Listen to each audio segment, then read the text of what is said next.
Con el nombre de Dios, el poder matricial, absoluto, compasivo. Estimados hermanos y hermanas, bienvenidos a este nuevo capítulo de esta serie, y ese es nuestro argumento. En este capítulo abordaremos el concepto de las narraciones de la Sunna y la autoridad de estas narraciones de la tradición profética.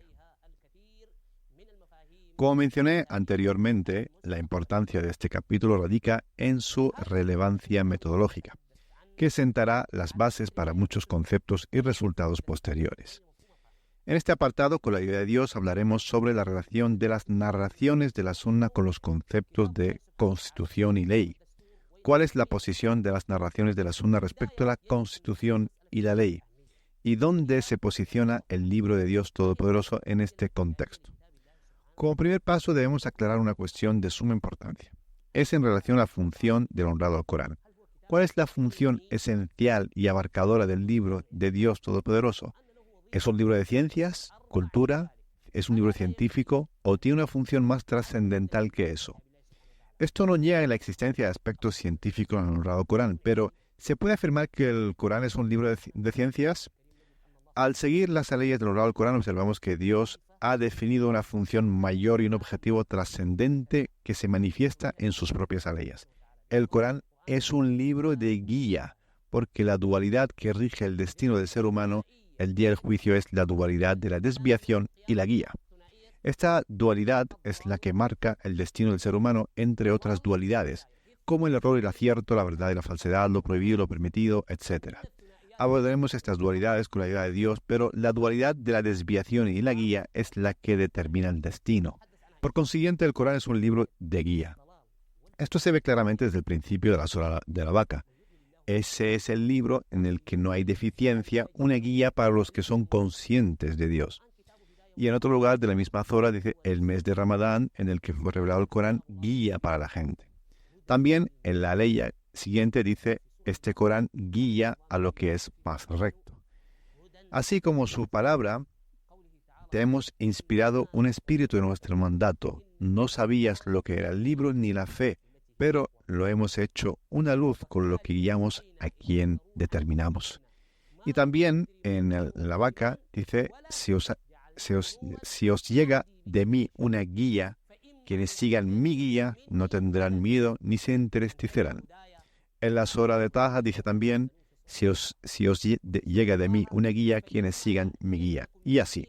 Estas leyes hacen notar la insistencia en el esfuerzo por seguirla, pues el destino aquí es diferente. No solo es la ausencia de tristeza, sino también no se extraviarán ni serán desgraciados. Esto significa que debes esforzarte en el razonamiento y la reflexión al seguir este Corán. Y el resultado no es solo que no te entristecerás, sino que no te extraviarás ni serás desgraciado.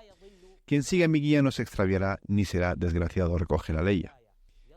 Así que la función del Corán es la guía, te señala los puntos en el camino y establece límites flexibles que incluyen indeterminadas posibilidades y aplicaciones. Por lo tanto, podemos decir que el Corán es un libro de límites, no un libro limitado.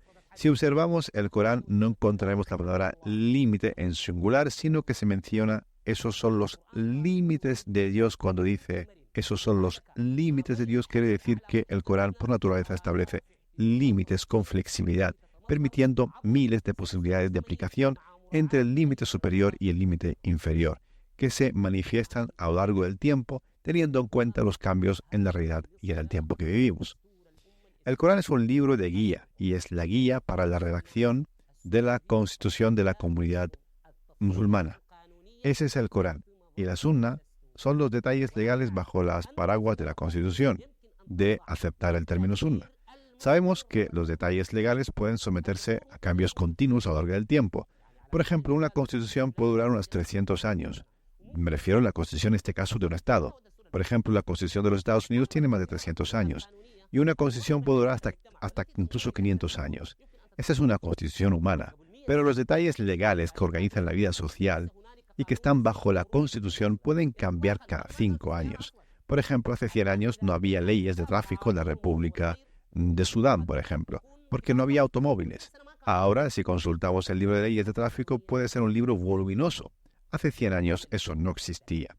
Los detalles legales son los que cambian y se adaptan a las transformaciones del contexto temporal y espacial de las sociedades. En cambio, los borradores constitucionales son los que abordan las cuestiones fundamentales relacionadas con la identidad de un país, por ejemplo, o su credo mayoritario, o la convivencia pacífica entre sus componentes, etcétera, etcétera. Por ejemplo, las leyes de asuntos personales, el Código Penal, las leyes de tráfico, las leyes de la propiedad, son las que están sujetas a cambios continuos.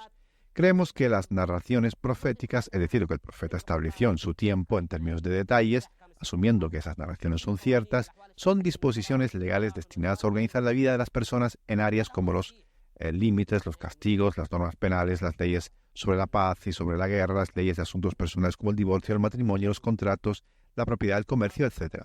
Esto es correcto, pero ¿dónde radica el problema? El problema es que los eruditos anteriores elevaron esos detalles proféticos creyendo que el profeta había implementado completamente el texto coránico en su aplicación y elevaron estas aplicaciones al rango de constitución, haciéndolas un marco legal perpetuo hasta el fin de los tiempos. De este modo, el Corán se convirtió en un mero texto que recita la oración, en los rituales de curación y en las ceremonias de apertura, en lugar de ser una constitución dinámica que guía la vida de las personas.